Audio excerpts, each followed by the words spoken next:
Y es momento de ponerlos al día con la educación inclusiva, entendiendo que hay un decreto que es el 1421 de 2017, donde habla que se le debe garantizar la educación regular a los niños y a las niñas, independientemente de su diversidad funcional. Para ello hoy nos acompaña, para que le echemos un vistazo realmente a estos detalles, Diana Solano. Ella es psicóloga y trabaja en diferentes instituciones educativas. Diana, ¿cómo estás? Bienvenida. Hola, buenos días, gracias. ¿Y qué es eso de la educación inclusiva? Bueno, yo he traído una explicación que vamos a pasar a tablero entonces para que sea todo un poco más claro. Usted es mi profesora. Yo soy la profesora. Bueno, expliquémosle a nuestros televidentes realmente qué es la educación inclusiva, qué dice ese decreto 1421. Ok, este decreto se deriva de una ley estatutaria. Puntualmente, el objetivo del decreto es garantizar la educación de las personas con discapacidad en el sistema regular, es decir, que todos los niños estén donde están todos los niños. ¿Listo? Entonces, la educación inclusiva tiene 3P. Vamos a hablar de las 3P de la educación inclusiva. La presencia significa que los niños deben permanecer y deben hacer parte de los colegios, de todos los colegios. Anteriormente no pasaba siempre, no se garantizaba siempre el derecho a la educación de los niños con discapacidad. Y también, digamos, por la parte familiar, porque los padres de familia o cuidadores que tenían un niño con alguna diversidad funcional querían como protegerlo, le daba miedo llevarlo a los lugares donde iban a estar expuestos, entonces les enseñaban en la casa o no les enseñaban o los ponían en colegios especiales. Exactamente.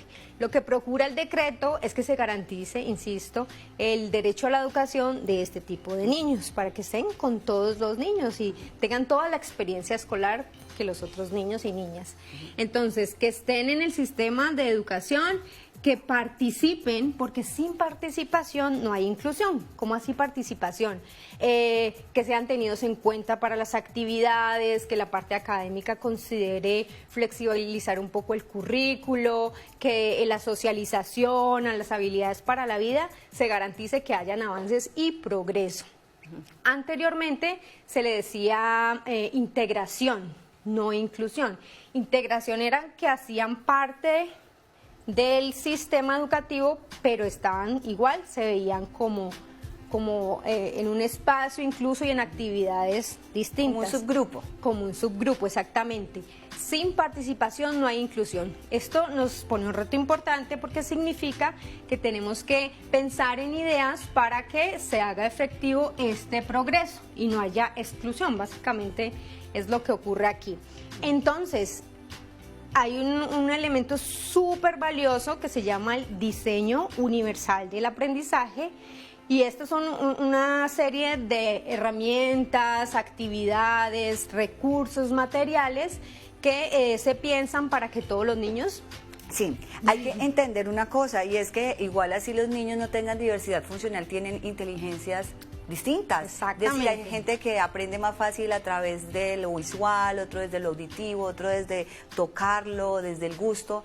Eso también podría llamarse inclusión dentro del diseño universal de aprendizaje. Exactamente, gracias por decirlo, Gigi, porque en realidad todos los preescolares y todos los colegios por defecto son espacios de inclusión. Es decir, si tú tienes 10 niños en un aula de clase o 20, esos 20 son distintos, aprenden de manera diferente. Entonces, por defecto, todos los contextos educativos son espacios de inclusión, porque todos somos diferentes. ¿Listo?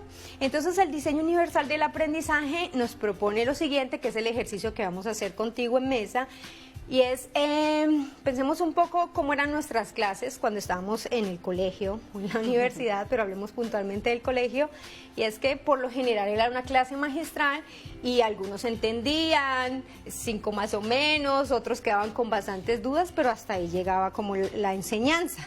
Sin embargo, el DUA considera lo que acabas de decir y son los diferentes canales sensitivos por algunas personas, por los cuales algunas personas recibimos la información.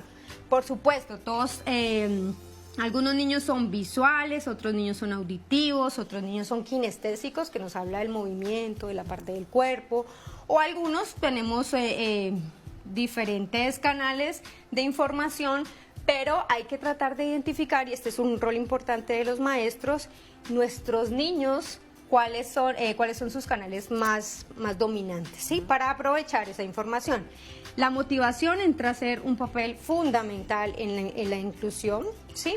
Sí. Y cuando hablo de representación, estamos hablando de qué manera los niños expresan eso aprendido. Anteriormente, por lo general, eran solo exámenes o pase al tablero y no todos tenemos esas habilidades. Saque papel que le voy a hacer un quiz. Y uno quedaba ahí como emocionalmente tan afectado que así hubiera aprendido, llegaba ya usted con susto. Exactamente, entonces se podía incluso bloquear uno. Y que uno no pase al tablero a mostrar lo que sabe no significa que no sabe. Entonces se consideran estos elementos. Entonces quiero proponerte el ejercicio. Dale. Para que sepamos más o menos en un aula de clase de qué se trata. Claro que sí, ahí estamos hablando entonces de socialización, de habilidades para la vida, y en la parte académica es entender que somos seres integrales, que no solo vamos a aprender conocimientos, sino también experiencias y a fortalecer nuestros sentimientos y nuestras emociones. Exactamente, la socialización es fundamental, es un elemento fundamental, igual que las habilidades para la vida. Todos los niños puede ser que todavía no alcancen ciertos logros académicos, pero lo que sí se debe garantizar es que básicamente el niño esté feliz en su colegio, que sea valorado, respetado y que progrese. Y lo cierto es que todo niño o niña o ser humano que tiene una diversidad funcional tiene uno de sus sentidos más fortalecidos, es decir, por alguna otra parte tiene ventaja frente al otro. Así es, exactamente. Y vamos a hacer entonces el ejercicio. Dale. En donde tú, Gigi, eres una estudiante con disminución visual, es decir, no has perdido totalmente tu visión, sin embargo necesitas algunos apoyos para entender. En este caso traje para enseñar la letra A. ¿Listo? Porque esto se viene haciendo con los niños y niñas desde la primera infancia, ¿no? Sí, digamos que los preescolares utilizan un poco más todos estos recursos. El reto y la invitación es la concientización en la etapa primaria y bachillerato. Bueno, entonces, si yo me paro en el tablero a explicarte la letra A, puede ser que tú no la alcances a ver o el ruido de los otros compañeros. Entonces vamos a hacer distintas actividades para que Gigi, entonces... A ver si ustedes aquí pueden ver, esta es la A. Digamos que si yo tuviera una disminución en la capacidad visual, aquí la leo muy bien, o por lo menos lograría entender la figura de la A. Exactamente. Si lo hacemos aquí, ya se vuelve más complejo. Porque es más, ahí ya lo estamos viendo bien, pero cuando lo ponemos en mesa, no se alcanza a distinguir bien. El tono del papel es muy oscuro, entonces un niño con disminución visual podría tener dificultades para discriminar los colores.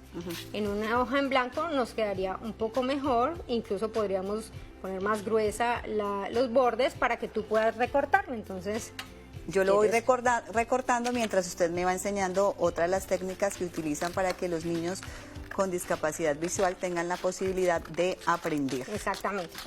Todos estos recursos, las profes son súper creativas, ¿sí? Claro, el sistema puede ser un poco inflexible, pero el llamado de la educación inclusiva es a trabajar la flexibilidad, incluso la flexibilidad de currículo, que eso es un ejercicio psicopedagógico. Entonces, bueno. Pero, Diana, yo te quiero decir una cosa. Si yo tengo una discapacidad visual, seguramente no soy capaz de cortar por los límites la letra. Me quedaría mordidita. De pronto también hay que tener en cuenta que deben ser tijeras que no vayan a hacerle daño a los niños, porque los deditos... Exactamente. Todas esas consideraciones se tienen que... ¿Cómo me quedó la A? Muéstralo usted, mi teacher. ¿Cómo me quedó la A? Esta es la de Gigi. De Angeli. ¿Sí? Está bien, y yo como profesora debo considerar sus habilidades y saber que las notas y las calificaciones también dan fe del aprendizaje, de tu motivación y de tu progreso, ¿sí? Yo acá hice en plastilina la letra A, no sé si la podamos ver, voy a ponerla acá. Es una forma en que los niños también pueden aprender. También hay otros recursos, por ejemplo, Gigi, arcoíris se escribe con A. ¿Puedes, por favor, dibujar un arcoíris? Además, a los niños les encanta pintar y dibujar, todo este tema de los colores. Recomendaciones, por ejemplo, para algunos niños con discapacidad visual, que no es nuestro tema como tal, trabajar con colores muy vivos. Por eso las cartulinas son de colores fuertes. Las fotocopias, listo. ahí voy, no sé, no me acuerdo muy bien cómo van los colores del arco iris, pero estoy haciendo mi mayor esfuerzo. Ok, estamos bien. Voy. Yo quiero hacer la siguiente reflexión, y es que sí, en el salón que estamos representando en este momento, hay más niños a los que les enseñamos la A por medio del tablero, y nos sentamos todos o en determinados momentos de la clase, hacemos estas actividades contigo. Todos los otros niños terminan aprendiendo un montón, es decir, todo lo que se hace con un niño que tiene necesidades educativas especiales termina favoreciendo y enriqueciendo a los demás niños, al proceso de aprendizaje. ¿Cómo me quedó la... Bueno, ahí está el arco iris, me falta un color, creo que es el rosa que va debajo, sí, porque son 7 colores y en este caso tenemos 2, 4, 6. Ok. Pero ahí está, y me acuerdo además del colegio, ¿sabe? Porque había una marca de cuadernos que siempre tenía este arco iris y me encantaban. Sí. Diana, qué rico hablar de educación inclusiva, qué rico generar también esta conciencia en nuestros cuidadores, en los padres de familia, en los niños y en las niñas, entendiendo que todos somos diferentes y que a partir de esa diferencia podemos construir, que si bien es cierto existe un triángulo, un círculo, un cuadrado, si hablamos de las figuras geométricas, con eso podemos armar un payaso y el payaso quedarnos divinos y hacer una cosa que sea funcional. Exactamente, quiero cerrar con un imaginario que tenemos los adultos y los docentes y para que lo revisemos y nos lo replanteemos.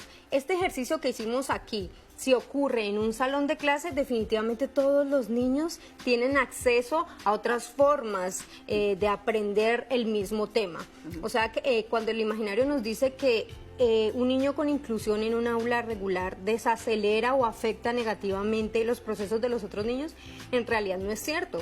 Mira, todos los otros hubieran quedado clarísimos con el tema. Sí, claro que sí, también sirve. Aquí estamos viendo que también se usan texturas en la A, por ejemplo, para conocer ahí que es circular, que cuando es mayúscula lleva un triángulo. Exactamente. La I que lleva el punto. Esto es para personas que tienen discapacidad visual, que fue el ejemplo que hicimos para que ustedes entendieran cuál es el diseño universal de aprendizaje y cómo se le debe garantizar a todos los niños y niñas, independientemente de una diversidad funcional, acceso a esa educación regular. A Diana, mil gracias por habernos acompañado el día de hoy. Gracias por el espacio. Ustedes sigan conectados porque tenemos más temas para ponerlos al día con todo.